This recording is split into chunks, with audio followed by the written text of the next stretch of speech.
I had so much energy for this prep, especially running in Spain. I was burnt out after Spain, but I just held on. But for Spain in particular, Luke was like very much the driving force.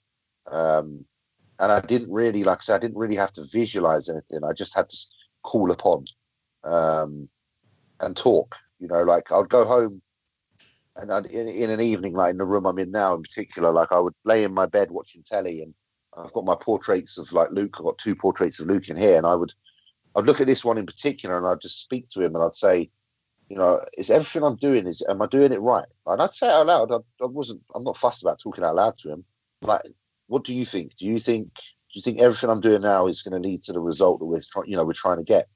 And, you know, obviously he wouldn't answer back, but the look on the face in the image just said everything. It was like, yeah, you're doing the right thing. So that's all I needed. I just had this fucking conversations with him, and that was more than enough. Like I say, this prep was so fueled by just pure emotion, to be honest. Hey everybody, welcome to It's Just Bodybuilding, episode 65. And today we welcome our first return guest, James the Shed Hollingshead on It's Just Bodybuilding.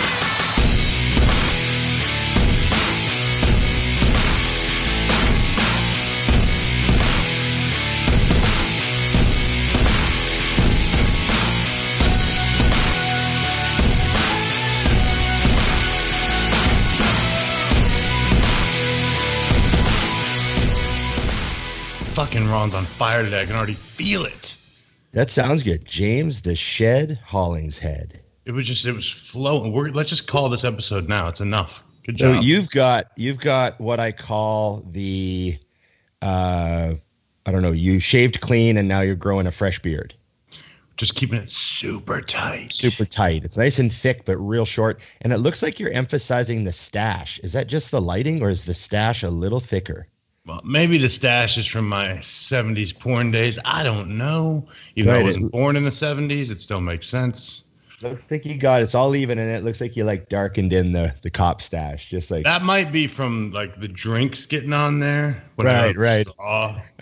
You never know. Could be my Starbucks. Look at this. I got the coffee. I think we're seasonal cups now. Look, we're wearing the same colors.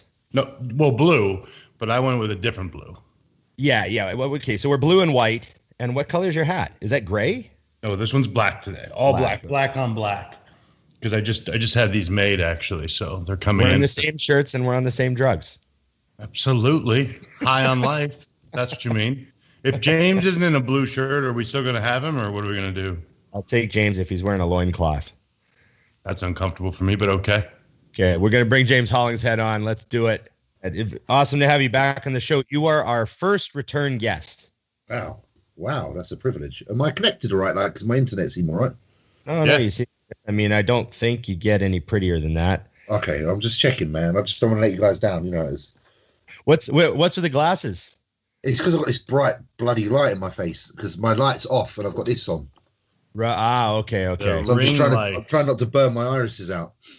I didn't know if they were like some high tech, you know. They are blue. No, they are blue light glasses, so they're meant to help with like screens and stuff. But I noticed that you were not wearing the blue light glasses last year, and you started wearing them this year, and you started winning bodybuilding shows. Well, there you go. It's because coincidence? I think not. I think not. It's because I can actually sleep now. No, they're actually really good. I would suggest getting a pair. I know it looks a bit stupid, but I disagree. I want to wear them, but I can't find any cool ones like those.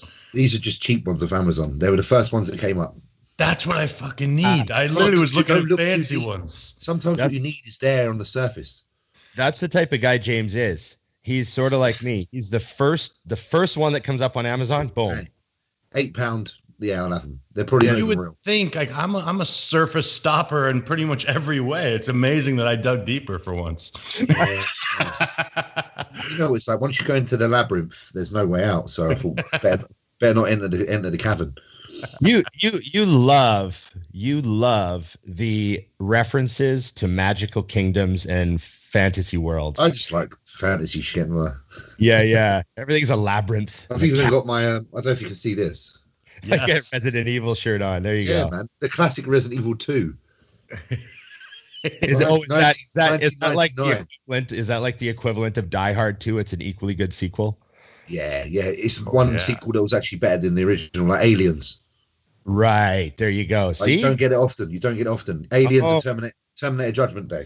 I think Empire Strikes Back also falls in there too. That was a step up, you know. Yeah. There's not many. I reckon there's probably a handful in our lifetime of those sequels that exceeded the originals. So hold on to them dearly.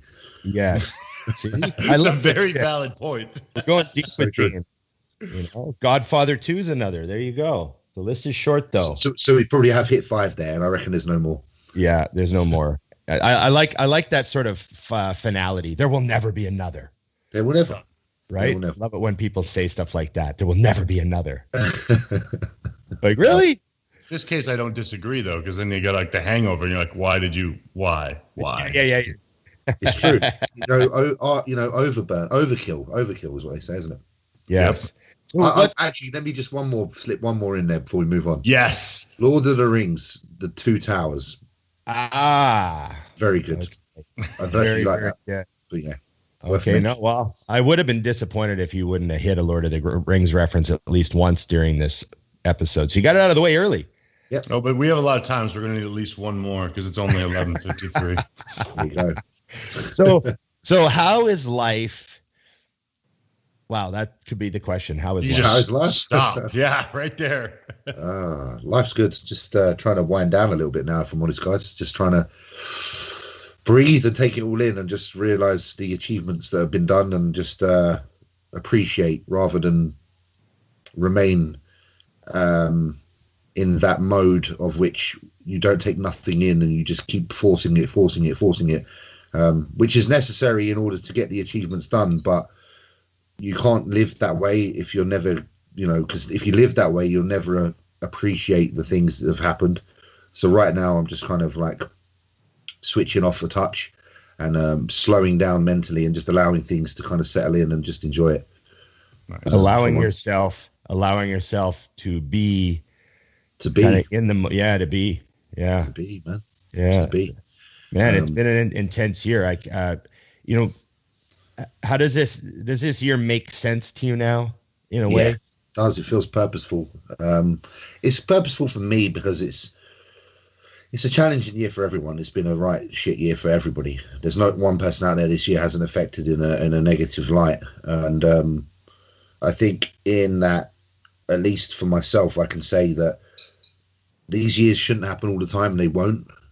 Mm-hmm. And I've proven to myself that even when these times do come, that they're not enough to block anything that I wish to see done if I want it. So it's just made me realize that your own inner strength is still very much important, even in times when you're not in control. So Does it? I know a lot of people probably, unfortunately, don't ever have the feeling, but how do you feel when you realize that you realize how powerful you are? Do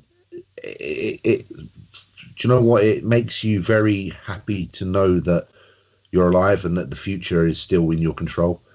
Because there's been times in your life when sometimes you wonder what is ahead, and you wonder if you're strong enough to make anything else happen. And you do say to yourself, is this everything I'm capable of? And when you feel that way, sometimes it feels like, am I going to spend the rest of my days just existing rather than creating or being and making something? And there's been a couple of years where I felt like, where do I go from here?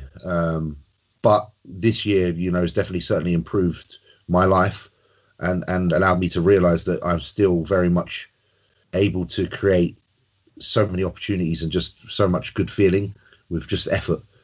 So to be honest, it makes me feel like excited for the future, which is something I haven't had for a while.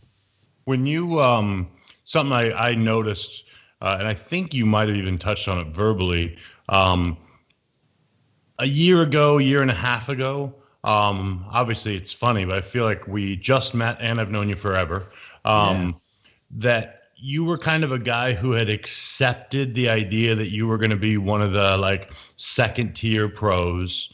You'd be good, whatever. You'd have a career. What took place, or what things took place that made you say, no, fuck that.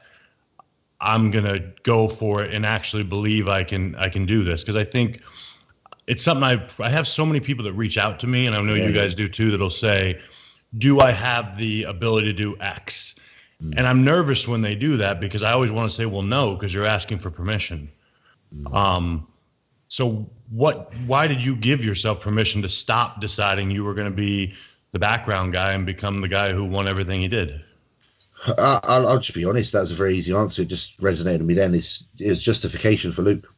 It's not. It was like I was pissed off for Luke not being able to see himself get to where he should, knowing that he would have got there, and I felt like my only option was to resume and be somewhat, as much as I can, a small vessel of some of his essence and take it forward, and at least represent him and represent what he was about and see the job done. I was determined to see his job done.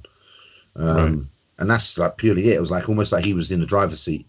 Like I was just like, okay, you can take the wheel and my body will be whatever you do with it. Just make me work. It sounds weird, doesn't it? But that's like, when you ask that question, I've never answered that before, and that was the first thing that came to my head. Right. No, so it doesn't sound weird to me at all. It sounds clear. Yeah, that it's just knowing that one of your best friends didn't manage to showcase his true potential and get the achievements he deserved. So a frustration of wanting to show that Luke's still here in a sense, and he's still able to kick all your asses, and I'll show you through me, right? Kind of thing. So yeah, I think it's like a vicariously, carrying on, trying to carry on, trying, because I can't say I am, but I'm trying my best to carry on the legacy of someone who unfortunately just didn't manage to fulfill his. So you've used the word creative several times already. Creating, you've mentioned it. Most people don't think of bodybuilding as a creative thing to be doing with your time, but I know that you look at things a lot differently. How do you see what you're creating? So, creation is something that costs something. It'll cost materials, it'll cost effort, it'll cost time, it'll cost money, it'll cost something. It isn't for free. You can't magic something from nothing. So nothing appears. Substance doesn't appear from no substance. So I just look at it like, I'm alive on this planet and I have something to offer. How am I going to spend it? And this is the way I choose to spend it. So my currency is my effort, and my effort goes into something that I can visually display, which is an easy way for me to contextualize what I am. Like, I find that the easiest way to represent myself, rather than verbally, rather than me creating something else to show you. When it's myself, it's the easiest way to portray how I wish to spend that exact currency. So I kind of just look at it as a way that we all have a certain amount of time and energy here. How are we going to spend that? And when I say spend that, that means both time and the energy. And bodybuilding for me is just an excellent way to show where your energy's been put, and what direction and how accurately you've put it into something. So that is the masterpiece for me. And I've just realized that you have more energy than you know, as long as you choose to be around people or involved with people who feed that energy. So you can actually have energy on tap as long as you choose to be in an environment that feeds it rather than takes away. So that's your choice as a person, whether you want to be around that, where you have to sustain your own energy because you're giving a lot to people around you and trying to maintain others, or you choose an environment where it's mutual and you seem to all feed each other, and that leaves you with almost an unlimited amount of potential in anything you wish to chase. Because if you're constantly fed positivity or that kind of energy that we're on about, then sky's the limit, because you're never going to have an empty tank. So that's how I look at it. I love the fact that one thing that you've done over the last bit is, although you're winning, the reaction of the fans is that you've given hundreds of thousands of people that energy. I think people are seeing, oh shit, like, you know, you are a normal guy. You know what I mean? So I think that really opens the door for people to understand. It's like they're kind of following along, almost like following in the footsteps. And it doesn't have to be in bodybuilding, but in life, you know, because I think you can't help but want to get behind somebody who's doing their own personal goal to also enhance everyone else. You know, I can tell by your posts and stuff that is a deeper goal for you, is the legacy, not just the wins. You know what I mean? Oh yeah, without a doubt. Like Dusty's like, I say it all the time. Like, bodybuilding isn't my own. It's not for me. Like, I if it was for me, to be fair, I would have probably stopped a while ago, because there's just something more appealing to me about the response of people. And when I say that, I don't mean the cheers and the echoes and the claps and the applause. I mean the way that people can resonate with, you know, realness, in a sense that things aren't a straight road and it is a process that takes losses and wins. And I like that message more than I like the bodybuilding, but it's just so happens that bodybuilding is my way of spreading that message. So if anything, my purpose is to spread a message. But like I said before, my way of portraying that message is through bodybuilding, because it's the easiest way I find to show it. So, you know, like you said, it doesn't matter what walk of life you're in. This kind of talk can resonate with so many, because it's literally the same thing applies to most men or most women or most people who are making an effort. It's just simply about how hard can you work, understanding that it's not always going to go your way. Loss is a part of the path, but you can shake them off. And if you're willing to keep trying, that in time, anything that you set out to do can be achieved.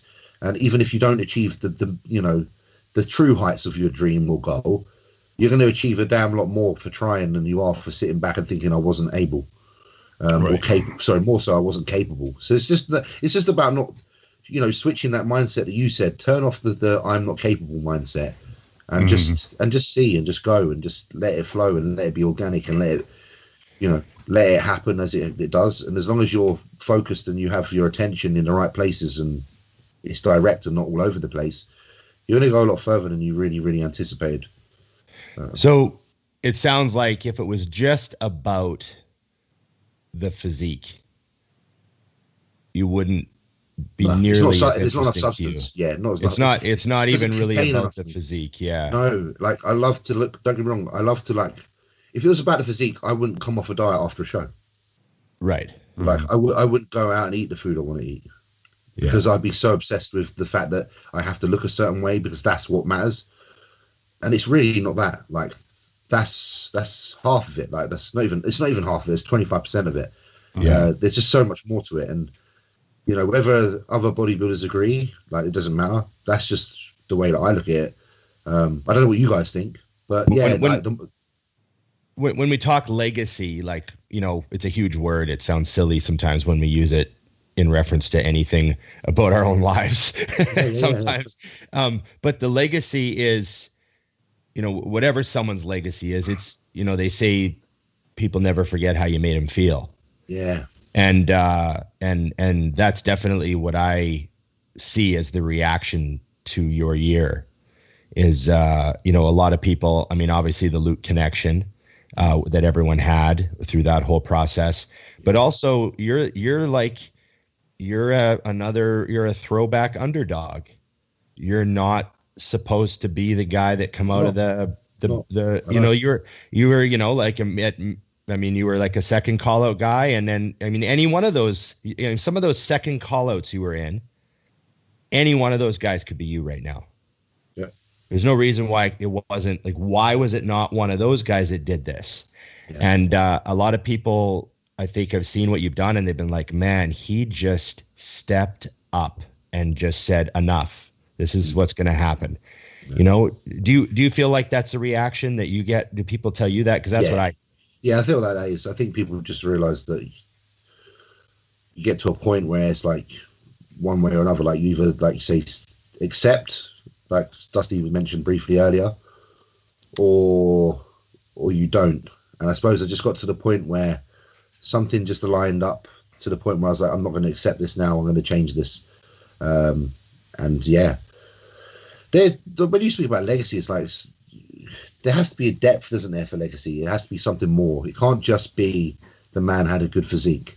Right. And that's why I like being the underdog, and I like being the person that shouldn't win, because that makes it all the more great, because you know that they've had to put something into that process that's extraordinary to become something they're not meant to be. Right. And that I like that about other people as well. Like when I see that in others, I know people that shouldn't be as successful as they are, but they just absolutely applied themselves and made it so. You know, I've competed against some of the best genetics in the world. Raf, shouldn't be Raf. If I had Raf's genetics, like that man could be Mr. Olympia. Like he's beautiful. There's guys like Mark Hector in the previous show, probably some of the best genetics I've ever seen. There's just people out there that are astonishing, and if they really do choose to apply themselves, like to the point where, because they're applying themselves, they're pros. Listen, they've had to do something, but there is always another level, and there's and that other level. If people do that, wow, like then you'll really see some astonishing physiques. What was your other level then? Can you be boiled it down to what did you do different? I would say that I didn't give a fuck about anyone else. It's for the first time ever. I literally was like, they're watching me. Make them watch me. Mm-hmm. Like I had this attitude was like, I'm going to post pictures of updates, and I'm going to switch where their heads are, and I'm going to make them focus in on me. Mm-hmm. So I'm going to turn the tide. I'm going to break the system, because the system right now is they're all looking at each other and they don't even give a fuck about me. So what I'm going to do is I'm going to put post after post, and I'm going to get better, and I'm going to slowly make them all get concerned. Mm-hmm. And then after a while, that's going to cause a little bit of a disbalance in their own belief systems and themselves, because it's a mind game, and I'm going to play that game because fuck it. It's part of it. It's 50% of bodybuilding. Sure. So I just wanted to play the mental game as well. Even if they look at my physique and they're like, I don't think it's that great. But if the fans think it's great and they're reading the fans' comments and the fans are saying James looks great, it's going to affect you at some point. So for me, it's like I played a game from day one with Patrick. Like I was like, I'm going to be really transparent with this process, and I'm going to let people see what's going on, and I'm going to show confidence, because the confidence ultimately is a tool. So that was my game plan. And, I think it worked. I think there was people out there that, like you say, that should be beating me and perhaps just took a slight knock to certain things. And over time, one or two of those knocks is enough to take you from, first to second. So I don't know, I'm just playing the game, and I'll play the game again. Don't worry. The game will come again. When I've got another off season, when I have my off season with Patrick, I'll be very productive in showing what's going on. And I'll, don't get me wrong, you have to be good in order to win. Yes, you do. But the game is also a way to create some more distance. It certainly doesn't hurt to have everybody dreaming your name the night before the show. Exactly. You know what else though is you also, as something Chris taught me, and I think happened with you for sure, James, is and you know this, Ron, from Roden. For the longest time, Sean Roden was relying on Chris's belief that he could win the Olympia, and Chris kept saying, you can win. He would ask, and he'd be close, but not there.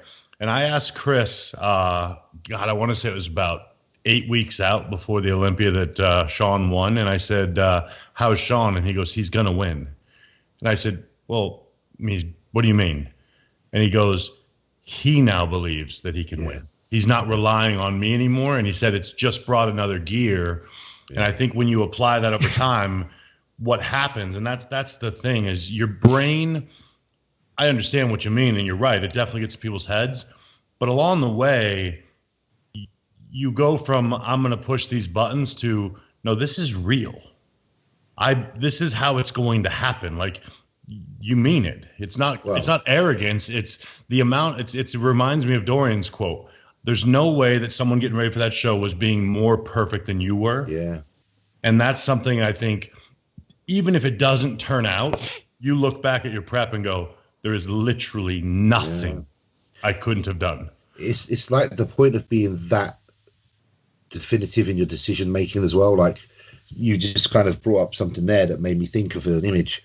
You know, like in like films, there's like the red button to press to let the nuclear bomb go off. Yeah. Like, you have to be that guy that just presses it with no hesitation.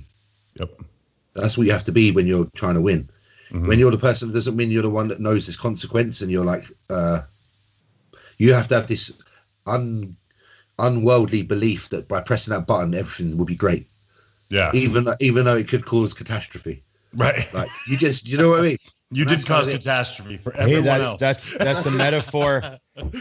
That's the metaphor for half the sets you do in the gym. Exactly that. Because if you have to be willing. If you thought about the consequences of that, you wouldn't get under you wouldn't pull 700 pounds off the floor. You wouldn't get under 600 pound squats. You wouldn't bench press 405 on an incline for reps, because you'd always be thinking about that small hesitation of the consequence of what would happen if something slightly goes wrong here. You can't afford to have that mentality. Mm-hmm. And, you know, in time, it might be the end of your career, but if it is, I guarantee before you get to the end of the career, you've achieved some great shit. Yep. Oh, I don't think, that people have this argument all the time about athletes and the consequences of their, legacies. Yeah. And I don't think, like Ronnie Coleman said, he wouldn't change a thing. Like, they don't understand, like, when you want something and you're willing to make the sacrifices and you're willing to keep pushing that fucking button. Yeah, man. I mean, you take what you get. This is it. And because there's no time to have second thoughts. When you're prepping, everything has to be forward, forward, forward. There is no going backwards. You spend one day going backwards, the next man's spent that day going forwards, and they've overtaken you. And that's just the way it is. So you have to just be absolutely content in your approach. And that's the thing I learned most this year, actually, is the contentment of your approach. So if you work with someone who you genuinely believe every decision they make is the best decision for you, it makes the process fucking easy. Hey, what's going on, guys? Thanks for watching another podcast here at Think Big Bodybuilding Media. And thank you to our great sponsor, TrueNutrition.com, for making this all possible. TrueNutrition.com is owned by Dante Trudell, the creator of DC Training. He wanted to create a supplement company that offered high-quality, third-party tested supplements at a fair price. High-quality protein powders, just about every type you could think of. Huge variety of flavors, plus health and performance supplements. Check them out, TrueNutrition.com. And hey, if you use our code ADVICES, you directly support our podcasting. Thanks, guys. Let's get back to the program. So we got a lot of questions. I have a question that needs to be answered first, too. Okay, go ahead, Dusty. You want to go first? Yeah, for sure. Fuck them. I'm on the show. Well, I want to know when are you going back to that breakfast place and putting a picture up on the internet? You're killing me. As soon as it opens. But we got into lockdown again, didn't you? The restaurant is closed? Yes, literally the day after. So the show got brought forward from Saturday to Wednesday just so we could get it in, because Thursday we went into lockdown. But they closed your restaurant? They've closed my freaking breakfast place. I am upset as hell. But what's it called? Let me tell you, what's it called? Spilt milk. But spilt milk. I'm sad. The owner messaged me and said, if you want anything takeaway, let me know and I'll do it. And that includes breakfast, so I can still get it. Oh my God, you have to do this. I will. Tomorrow, maybe, actually. Tomorrow. Okay, good. Sorry. All right, we could. Excellent. That was very important. I was concerned. I was like, what the fuck is he doing with his life right now? It's been 5 days. Well, it's time to eat spilt milk. I'm sick of this shit. The importance of the importance of the restaurant's breakfast is it ties directly in with these questions about gains. So good. That's fun stuff. That's what I meant. This is a blanket because I got like 10 that all ask the same thing. So, the people want to know, how would you boil down the sort of main changes that Patrick made to your training? Oh God, we pushed the intensity kind of. So we upped the volume. For me, it was like more volume, more intensifiers. I've gone off. Oh, sorry, I'm still here. Oh, I see you. I see your glasses. Oh, that's weird. I just did something. I don't know what I did. Super dark? No. Yeah, I'm coming back. Your ring light go off? Yeah, my ring light went off because I accidentally turned off the laptop, which is providing it with power. Oh. But I'm still here. I'll just turn it back on. So basically, the main thing was we just really pushed me in the gym more because. Yeah, because you weren't training that hard before. I mean, just handsy shit.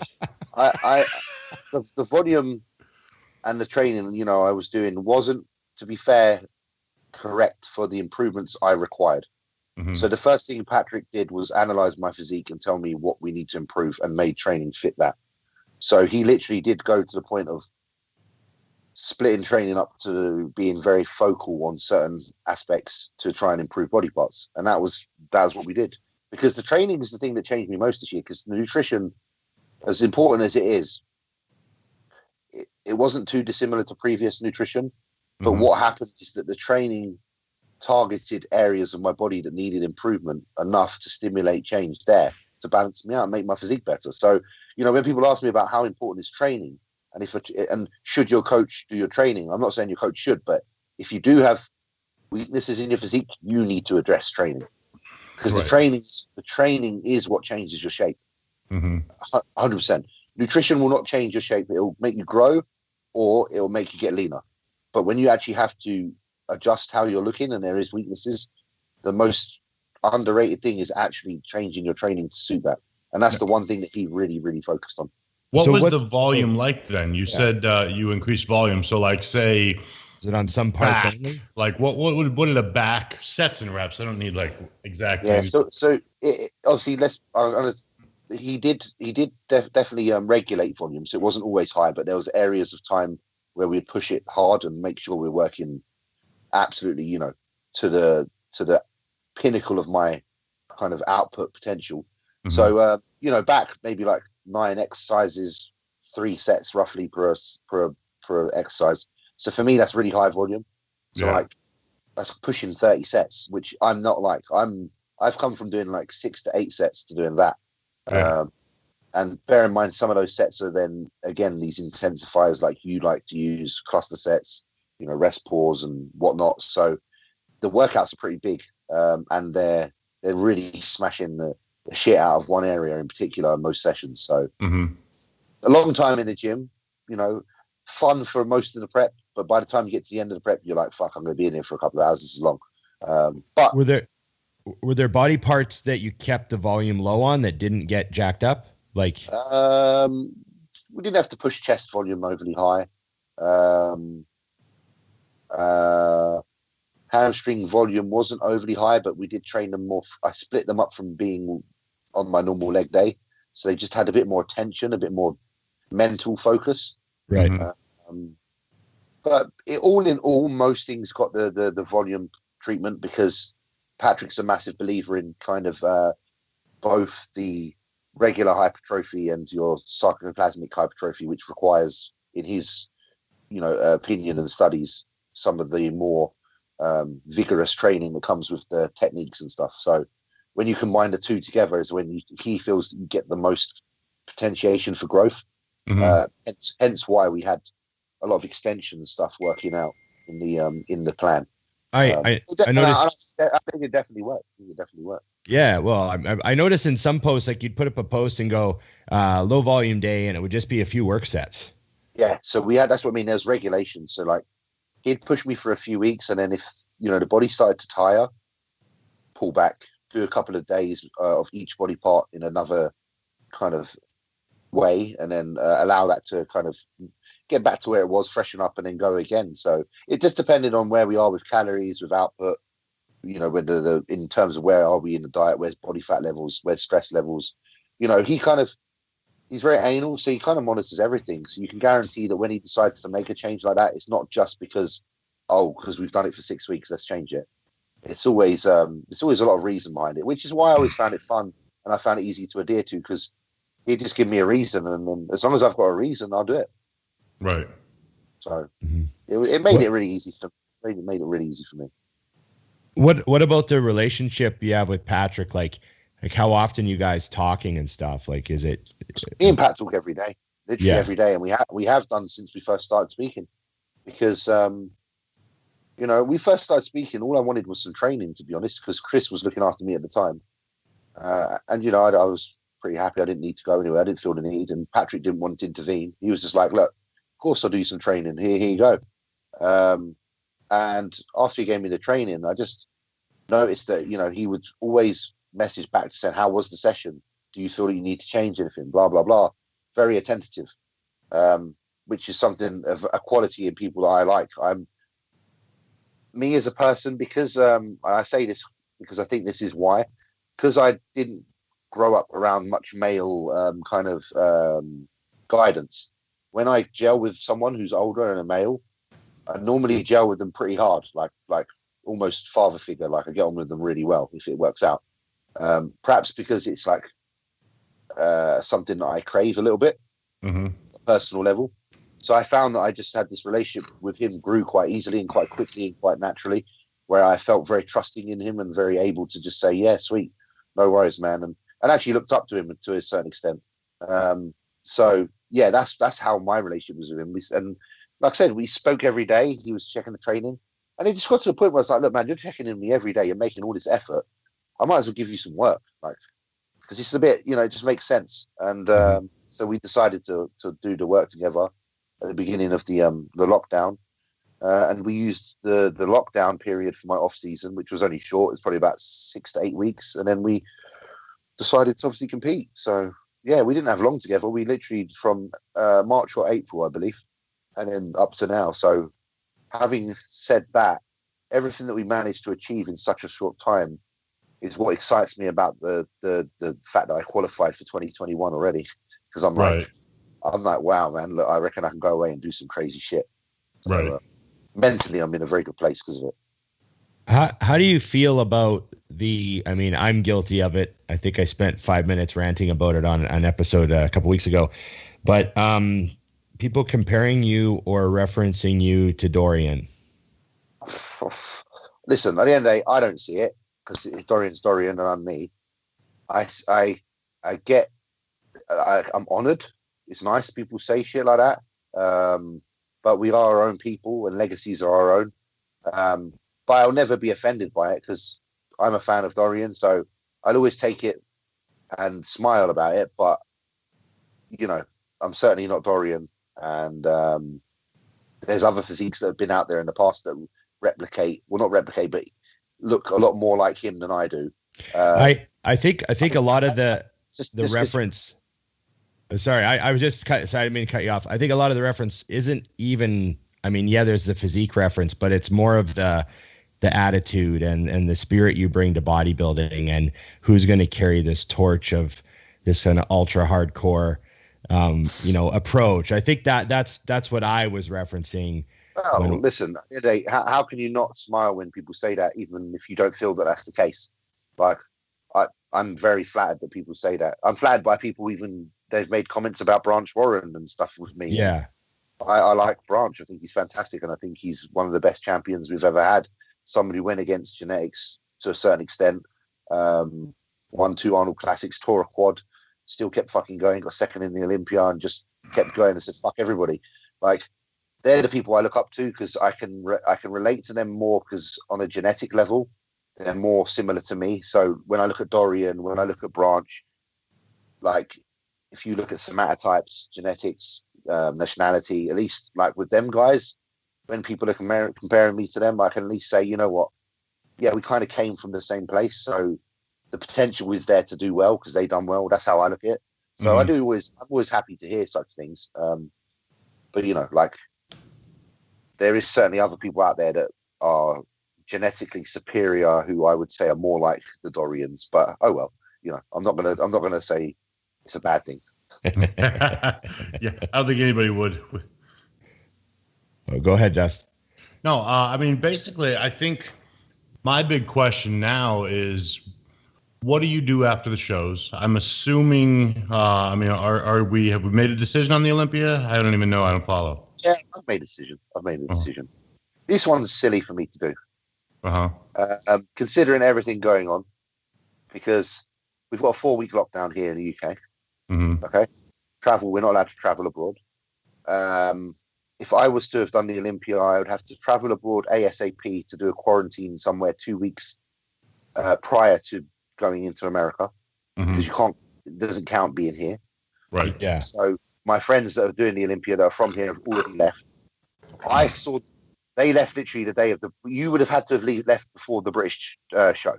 So I had the decision. I either go to the British and win and qualify for 2021, or I disappear and try and do 2020 with one arm behind my back, having to quarantine. Whereas my American counterparts, Hunter, etc., people that I look up to and want to compete against at my best, haven't got that handicap. Well, they've got the handicap, and I'm not going to let them have that. I'm not going to let them have that. Makes total sense. So fuck that.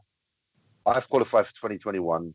I will come and I will challenge you in 2021 because I'll have a clean run into the show and I'll bring something absolutely new because I've got time to. And that's the way I look at it. So that's why I cracked out the 20. That's why I did the British Grand Prix, because I was like, fuck it, I'm getting my ticket.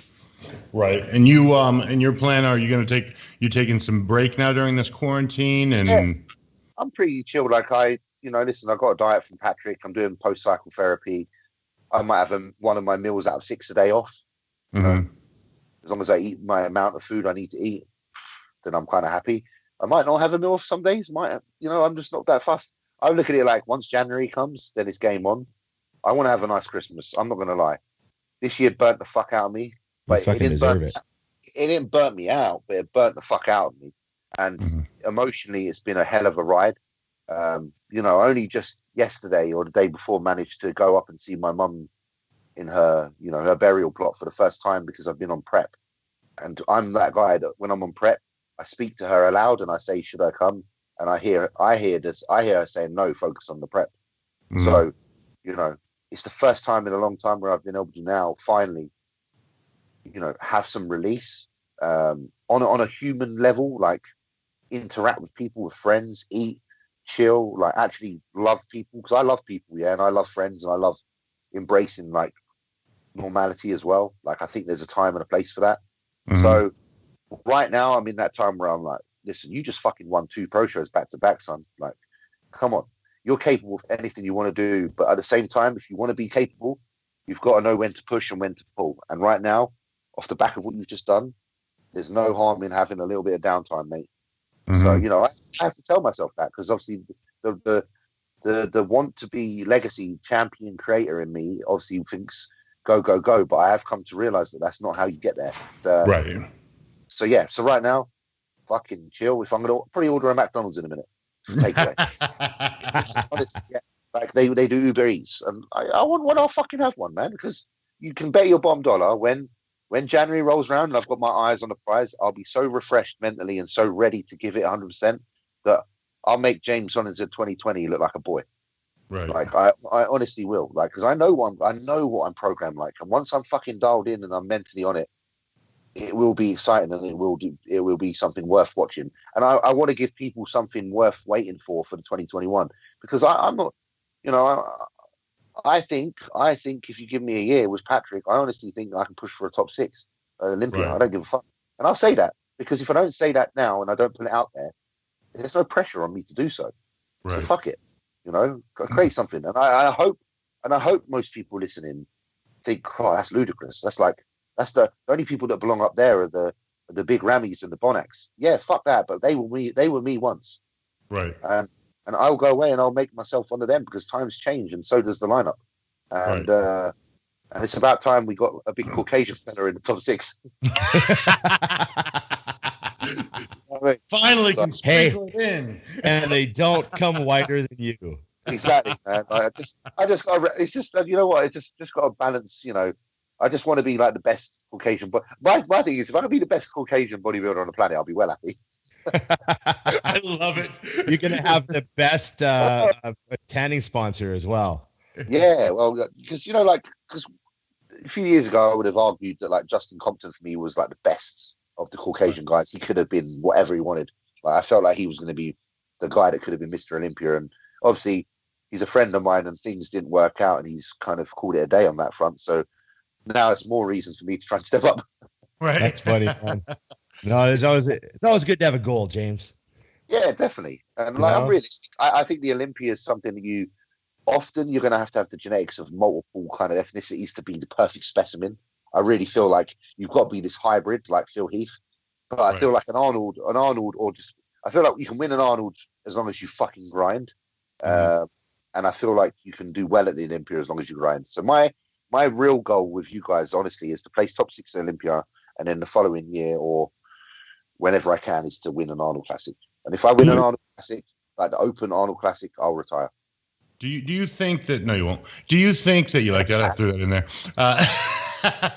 Do you think that something that I'm a huge believer in? It's called peak to peak thinking, where essentially every time you find yourself at a higher level, you can see now a level that is also achievable for you. So do you find that now that you've won 2 back-to-back shows, although the winning an Arnold might have been a goal before, do you feel like more now it's like, no, that's going to be done? And then when you win an Arnold, I think suddenly you're like, maybe the Olympia is not out of hand. Well, Brandon must have felt like that. He must have been like, Well, think about it, though. I mean, so how about Branch? I mean, another example. I mean, although he was gunning the whole time, I think, you win a couple Arnolds, you start looking, it's like, well, why not? Yeah, of course. Because it's where it's where are you currently? Like, where are you? And if you fall in that position, in that place, you can't be denied that is your place. You've worked hard to get there. So once you've, entered the room, you've entered the room. Don't forget that. Yeah, I think that's a funny thing. I find it interesting because we have both ends of the spectrum in our sport. I had a guy recently send in a questionnaire, and I always ask people, what's your goal right now and what's your long-term goal? And it was funny because I laughed, but then I kind of was like, well, maybe. He actually said, he goes, my goal is to turn pro, and I want to get top 5 at the Olympia. And I read it, and I hadn't even seen his pictures yet. And I was like, whew, going small on these goals, huh, kid? And then I scrolled down and I saw his pictures, and I'll be honest, I was like, it's probably not going to happen. And then I thought, well, fuck. If he goes for that and he actually goes for it, then whatever he reaches, even if it's not that, it's going to be a hell of a lot higher than if somebody said to him, well, that's not going to fucking happen. Exactly. And that's what I was saying earlier. It's that whole, if your efforts are in and you try 100%, you're going to go as far as you can, and that's going to be a lot further than if in the beginning you were told you can't. Right. So I think that's another good reason to encourage people as well, because then, no matter how far they get, they're still going to walk away with a life that was more fulfilling and more fruitful than the one where if they were suppressed. Right. The old saying is you're supposed to shoot for the stars, and then maybe you'll fail and land on the top of a mountain. Land on the moon. Yep. Land on the moon, yeah. Which is still fucking epic. Yeah. Exactly. That's the thing, isn't it? Shoot for the stars, you may land on the moon. Yeah. Right? Yeah. So what about making mental changes for achieving your goals when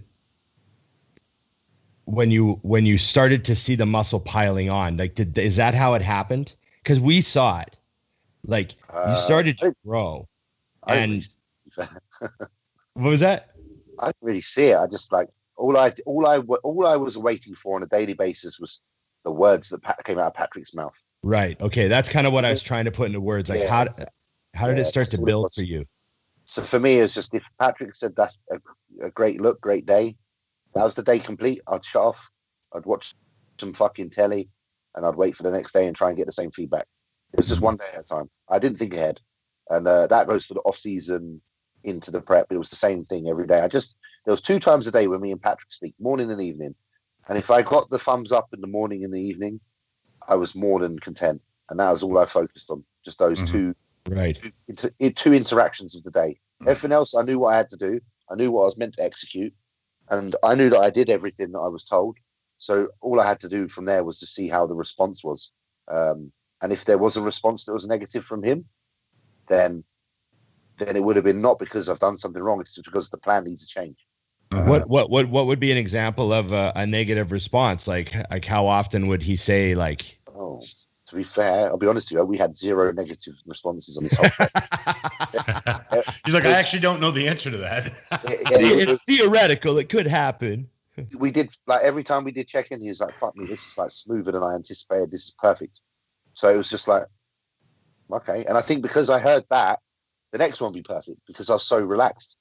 So it just kind of set a good trend. And then When you it feel is funny as a coach, though, when you do that, because you start to feel like, I promise I'm paying attention, just it's going so well. Why would I change anything? Yeah, this is kind of what you said. It's like, you said it's hard because my job's to criticize and construct and adjust. And it's like, it's hard to do that when you're telling someone to do something, it's just fucking working. Yeah. So I only gave you one diet. It's been 6 weeks. Well, sometimes a coach's job is just to step out of the way. Yeah. Well, this is what happens with Ian, for example. A lot of the time, Ian gets a diet and it'll work for like fucking 6-7 weeks, just because his body just does things very well. It's very efficient. So it just comes down to the individual, doesn't it? And if you get things within that little lucky parameter, you won't have to do too much. It's just I call it surfing the curve. Yes, you have to surf the curve, and if you fall off that curve, then you've got to reassess, get back in that point. But if you're in there and you're on it and you keep that balance, then you're in a great spot. And part of the a friend of mine who told me that metaphor, he said one of the keys to surfing is you got to relax. Yes, it's true. So, you get all uptight and stiff, you're falling off that surfboard straight away. Yeah, and it's a great metaphor. You've got to be fluid. You've got to be fluid with that shit. And that's the same bodybuilding. Like you've got to, allow you got to not feel like you're obstructed or pinned in place. You have to feel that where you are is because it's fluid and because it's meant to be, and everything around you moves around you in accordance with you. Like it's all smooth. Yeah. What? How about you? What type of bodybuilder are you? Like, how often are you looking at yourself in the mirror when you're 6 weeks out? Only when I pose twice a day. So literally in the morning after cardio, and then after training post workout, and that's it. I don't look at it all the time. Right. Because I know some people. My job is not to look. My job isn't to look too often. Mm-hmm. My job is to perform well in the gym, to lift the weights as well as I can, to send the pictures, and to eat the food. And then everything else is down to him. So that's something I've also come to kind of understand, is that take some of the pressures off yourself because you have a coach. Limit the amount of jobs you're giving yourself. You don't need to be the eyes on your physique 24/7. That's their job. And the more you can do that, also the more relaxing you feel and less inhuman you feel as well, because you're not just pinned to a mirror. I don't look in a mirror, and I would even wear t-shirts to make me look tiny. I didn't care. I was like, fuck it, certain clothes that aren't very. You've got certain clothes that are not very accommodating to a physique that is meant to be for a bodybuilder. But it doesn't fucking matter what you look like when you're walking around. It's all that matters is that when you send them pictures, everything's going in the right direction, and that when you're on show stage, you look your best you could have looked. And that's what I've come to really learn, is just don't obsess how you look 24 hours a day. Yeah, I think a lot of people make that mistake. I've always said I wish that my clients couldn't see themselves. I think it's a huge mistake, because their brain or their hunger or their desire to have a cheeseburger will tell them how their eyes should see themselves. They'll be like, I've had it there. They're like, well, obviously I'm a little flat here today. I'm like, no, you fucker. No, you're not even like, you could tell, because you're like, oh, I see. You want bullshit. It's like, when you have the right setup, I know I've been in the same boat as you, and I'm sure I know Ron has as well, where I literally, when I'm at a show, the weekend of the show, when people are stressed and they're checking the mirror and this and that, Chris will come in, he takes a look at me. I don't even look because I'm in a room, there's no mirrors. Tells me what to eat. I eat. I go directly to bed. I lay down and sleep for 2 hours. He knocks on my door again. I get up. He poses, tells me what to eat. I eat. And I mean, literally then, maybe the morning of the show, he'll take a picture and show it to me. And I'm like, oh, fuck. That's crazy. I've been sleeping for 3 days. I had no idea. That's made it. It's that last. What happens to too many people is they get to a week out, and then time starts to slow down, and then the obsession starts to kick in, and then that's when everything goes out of whack. But forgetting that you got to that point where you're looking fantastic over the last 9 weeks, 10 weeks plus whatever, without that compression of time, without that weird desire to fucking overly think.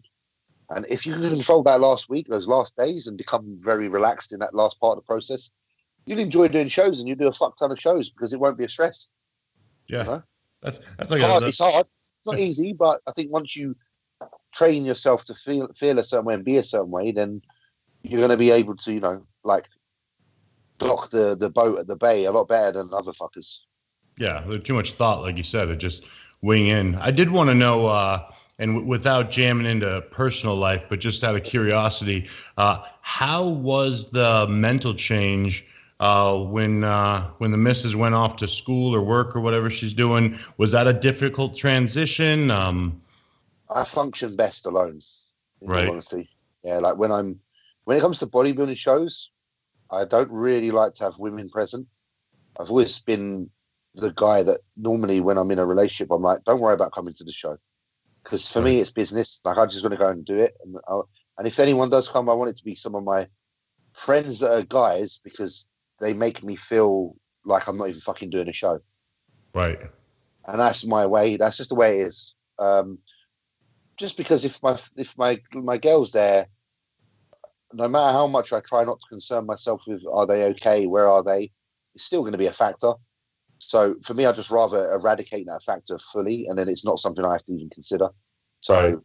I don't really invite people to shows. That's just the way it is. But, I'm not saying that's the best way, because it means you don't get to share victories. But I've just so happened to mostly do better when I'm in the particular environment that I choose to have. And that's right. When I'm around a couple of close friends, maybe just one, who's just really chilled out and happy to help carry some bags and be relaxed with me. And a bit of peace and quiet. Right. No, that makes sense. It's funny because on your first win, I had literally DM'd her right as it was like coming to an end.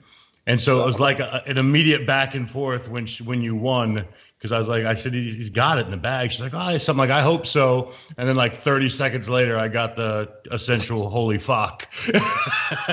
This just happened message. And I'm like, I hadn't even seen the result yet. She's actually who told me. I was like, oh, shit. Yeah, no, I just, listen, I love and appreciate everybody in my life and what they are and who they are and what part they take in that big, the machine that is spinning there, all a piece of it.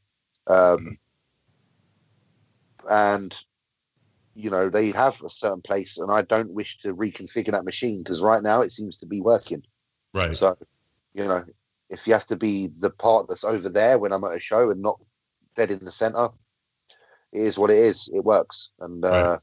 I'm happy to keep it that way, because, this isn't forever, and there will come a time, and it is times like now where I'm at home and we're not having to worry about all that, and I can be very relaxed with her and enjoy the rewards of the work. Right. Can sit together and chill now, so it's fine. So, you might lose me for a day here and there, but you gain me for a lifetime.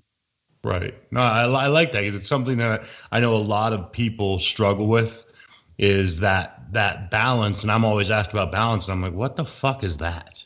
Yeah, there isn't the one. You can't. Yeah. You have to. Shit gets swung left to right, and you got to be a selfish fucker, because at the end of the day, everything has to fit you, because you need to be super comfortable. Because the minute anything irritates you or bothers you, you're not going to be on your A game.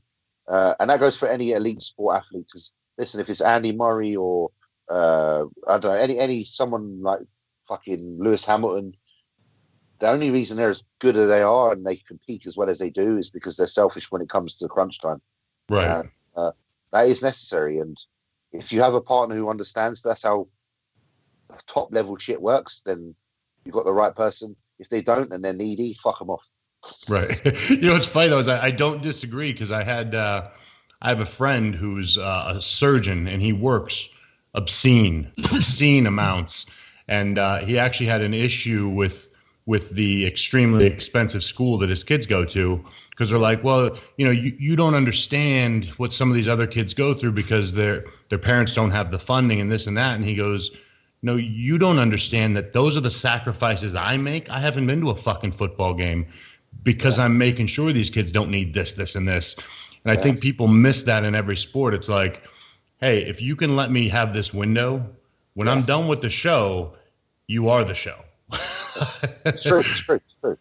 Because, again, like we were saying now, so now it's December coming up. Yes, it's November now, and then we've got December. For those 2 months now, I'm pretty chill. Mm-hmm. So you got me. so it's all good. Yeah. So you know what I mean. So by the end of 2 months, she's gonna want you to get your ass back to the gym. You're bugging her.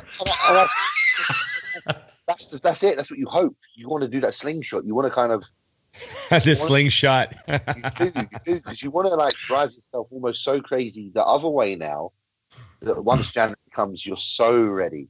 You're gonna buy yourself the first 6 months back in the gym just easy. They don't even want to see you. Exactly. I fucking love it. I wanted to ask you about visualization. Yeah.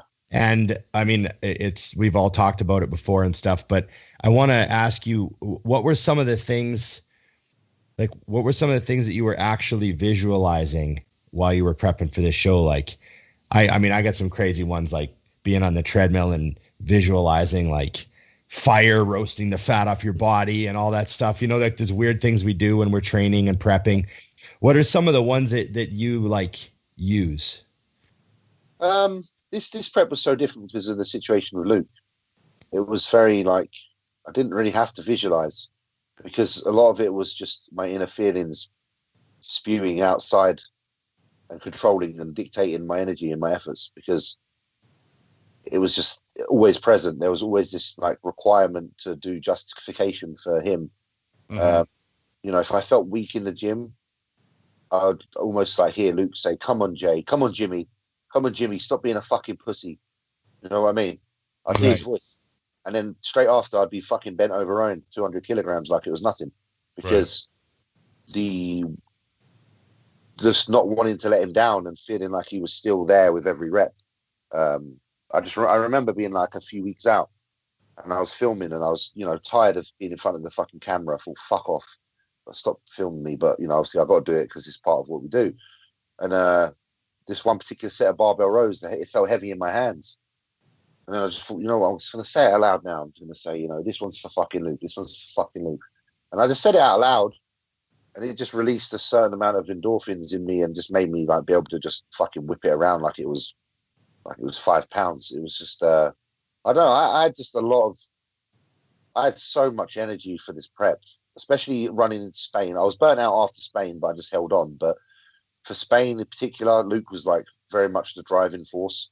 And I didn't really, like I said, I didn't really have to visualize anything. I just had to call upon and talk. You know, like I'd go home and in an evening, like in the room I'm in now in particular, like I would lay in my bed watching telly and I've got my portraits of like Luke. I've got 2 portraits of Luke in here. And I'd look at this one in particular and I'd just speak to him and I'd say, you know, is everything I'm doing, am I doing it right? And I'd say it out loud. I'm not fussed about talking out loud to him. Like, what do you think? Do you think everything I'm doing now is going to lead to the result that we're trying to get? And, you know, obviously he wouldn't answer back, but the look on the face and the image just said everything. It was like, yeah, you're doing the right thing. So that's all I needed. I just had this fucking conversations with him, and that was more than enough. Like I say, this prep was so fueled by just pure emotion, to be honest. Right, I love it.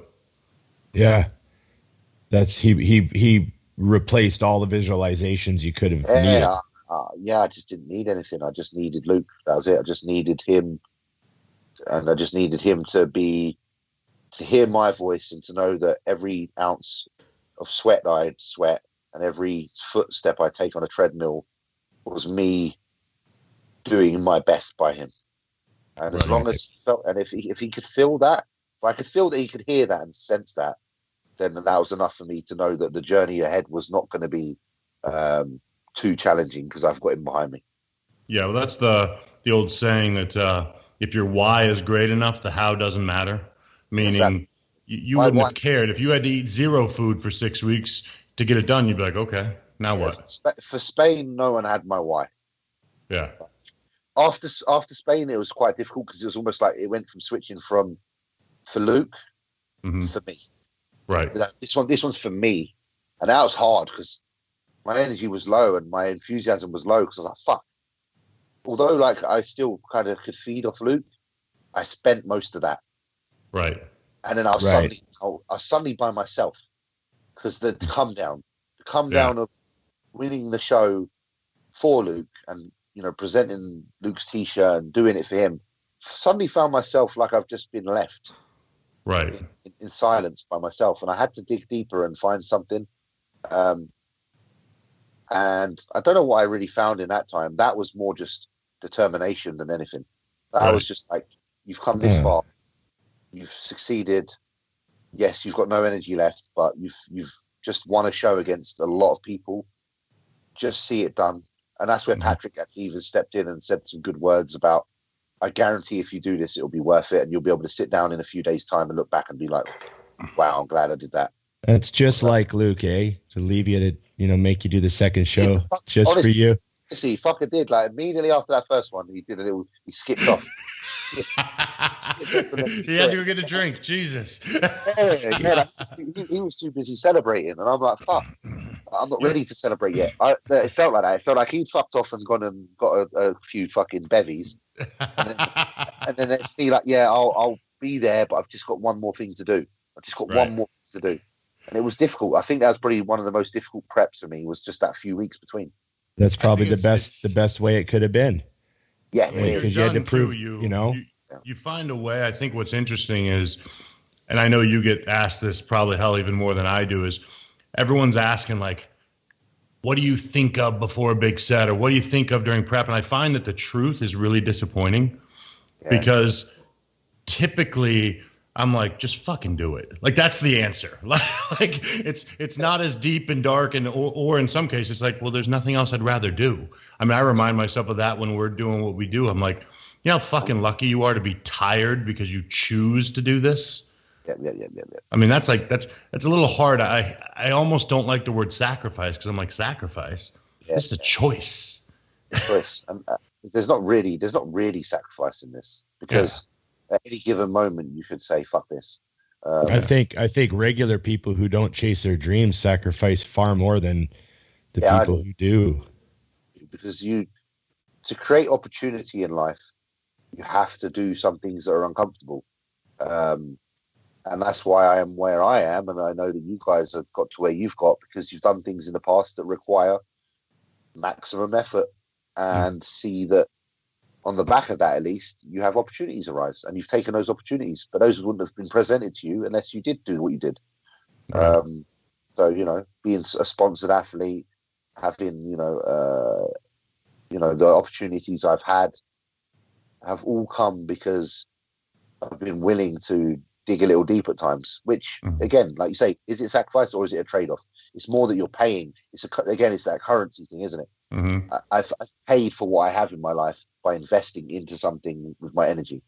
Right. So although you can't reap the rewards of the things you obtain immediately, after the fact, you can.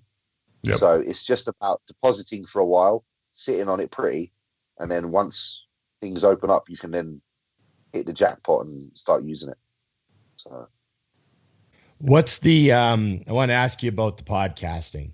You're sort of a member of the what do you even call yourselves? The Bodybuilding and Bollocks crew, I guess. Yeah, it's got us on there quite a lot. So how has that changed? I mean, obviously it's a huge opportunity to interact with people. But you're one of like the podcast solids, like there's a handful of pros that are on all the time. You're on all the time. How has it changed how you view your opportunities?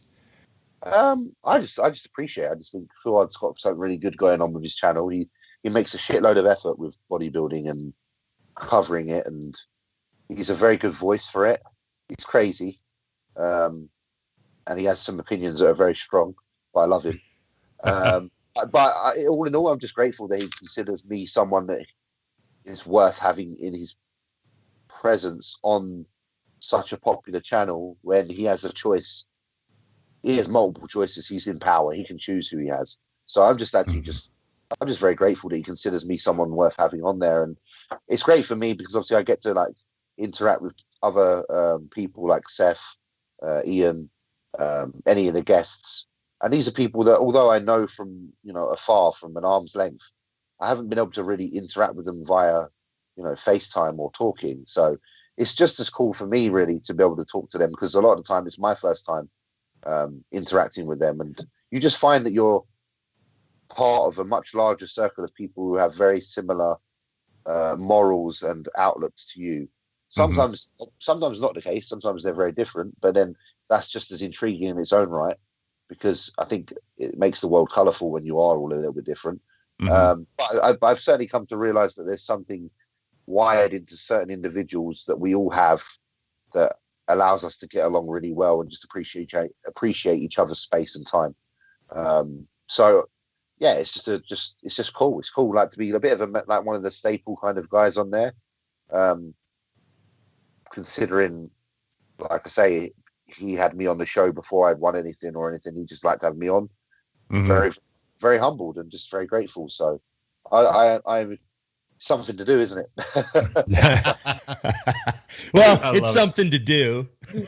But they are fun. I don't think people realize that is like, you know, when Ron and I started doing this, even I had the attention span of a 5-year-old. Like the thought that I would want to be doing it in a year didn't really cross my mind. I was like, oh, fuck it, let's roll. And now, I mean, you know, Fouad had someone had asked Fouad when he was going to have me on the show next, or no, they asked me when he would have me on, and I said, next time he asks. So he messaged me immediately. He's like, tomorrow? I was like, fuck yeah, let's do it. It's just cool, like, it's fun. There's no harm. Like, everyone's kind of doing their own thing, and we've all got our own little things going on, but we all can cross, like, between each other. Like, you come on, I come on. I know it's all just giving back to our community that's bodybuilding, because any people that love bodybuilding will watch any of these, and it's a way to, I know, it's a way to reach the people. And I know from personal messages I've had that people just feel very involved and very welcome and very part of something when they sit there and listen to people talk, and they feel like they're in the room with you. And for a lot of people, it actually helps them, like on a mental level of kind of mental health and well-being, to be able to talk or listen to, you know, professional bodybuilders or people in the industry that you look up to or idolize, even perhaps, and to feel part of the conversation. It's a massive benefit on so many levels to so many. So really, any of this is just giving back, and I think that's great because you're giving back. It's like it's another part of the investment into how you make people feel at the end of the day when you're all done this, you know. With the Bodybuilding and Bollocks crew, obviously you guys are all different, but we got some funny questions. People asking who would you rather do a 12-hour car trip with, Fouad or Ian? No, they would both be really hard work. I know they would. Them two would be better in the car for 12 hours together than me and any of them, because because we are different. Like, Fouad, I think I could probably do, I don't know, Ian's a strong character. And you could tell. He's like, I don't know if I could do 12 hours with Ian. Yeah, I don't think I could, because I think Ian's opinions are so strong. Like, bless him, like, he's great. But I can't imagine that I could go 12 hours without tripping up in something I say that offends him. You know? Pisses him off. Are you kidding? Yeah, like, and then with Fouad, same kind of thing. He's a bit of a pit bull when he goes. So I'm probably the most relaxed of the three of us. I'm used to being like real chill and probably would want to just have a nap. But I don't think the two of them would let me fucking nap. Like, they'll just want to talk the whole way, wouldn't they? You're damn right they would. There'd be no napping. And then Fouad would be like, "You awake? You awake?" And I'll be like, "Fucking." I think he'll be the same. I think he'll be the same. That's the first thing I thought was that I don't think either one of them would stop talking. Yeah, I think the safest person probably to drive with, the one person that could possibly let me have a sleep, is Ben. Well, Ben could use some silence. He's got a newborn, man. He can handle some silence in his life, I'm sure. Yeah, but he'd probably be totally happy. Yeah, exactly. He needs the silence, so he would embrace it. He's like, "Oh, good, you're asleep." So I'd probably have to pick Ben so that we can just have a quiet ride. But, you have more. I've got some more here. If you had to pick, this is actually from my training partner. He said, you have to ask James this. I really need to know. He said, if you had to pick a fictional world to live in, which world would it be? fictional world to live in. I'm thinking a lot of the fictional worlds I like are amazing and they're magical, but there's a lot of shit happening that's bad. So Right. it's like, oh man, as much as I love that world, maybe I shouldn't go there because it's about to end. How long do I have to stay? Yeah, do you know what I mean? So, I don't know. I'm like a sucker for any of the, because you know me, like I'm a proper sucker for like Resident Evil and Final Fantasy and stuff like that. Yeah, but they're That's all a apocalyptic. fucked up place to live. Yeah, exactly. If I go to Resident Evil to Raccoon City, where it's hard to get a good breakfast. Mate, there'll be no fucking diners open at all. I'll be fucked. Quarantine all over again. God damn it.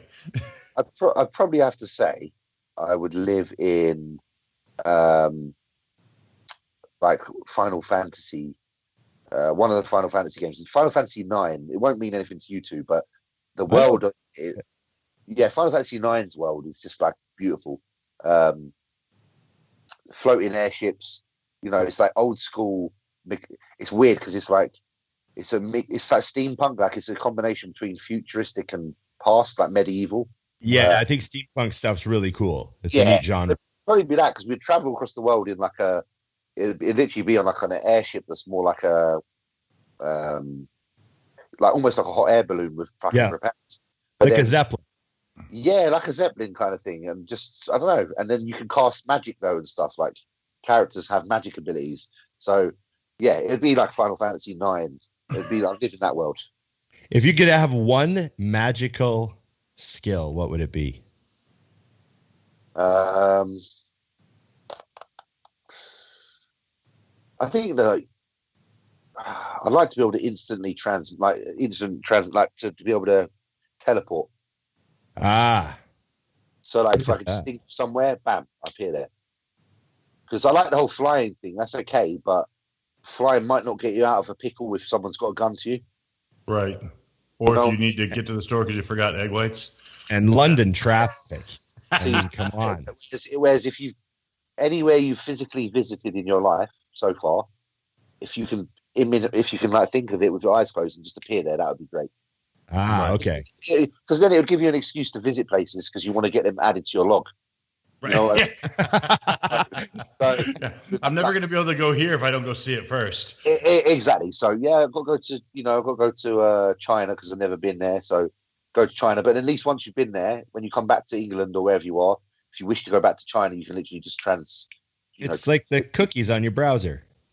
Yes. There you go. It's not Pornhub. Got it. So I got hit with a bunch of video game questions because people know James knows his shit. Hopefully I do. I've done. Depends what video games it is, doesn't it? What's the most important video game of all time?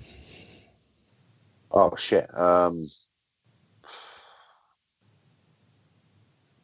To be fair, like let's go back a bit now. It's going to predate even the PlayStation. It has to be something like Super Mario Brothers 3. Right. Something that like I've been playing games. That's what I was thinking. Something that like went to a new level. Yeah. Just because it went from being just a side-scrolling game to jump in to introducing a map where you choose your levels. So the interface was like advanced, and then that interface was essentially open world before open world, and now games are open world where you walk around. So that was like the first game to introduce that kind of levels within levels. Right. So that was so important because before a game would just load and it'd be page. That was page, finish the level, come out, and then you're on a separate page where you can see a whole island and move around and choose your next location. So it was the first time you could travel outside of an actual mission level. So that, I think, is a very, very, vital introduction into gaming, and it took everything to the next step. Wow. I think. That's not the answer that I expected. That's fucking awesome. Okay, here's one more. Best character ever. You have to do one evil, one good, don't you? You can't just have best character ever. Because I'm a massive fan of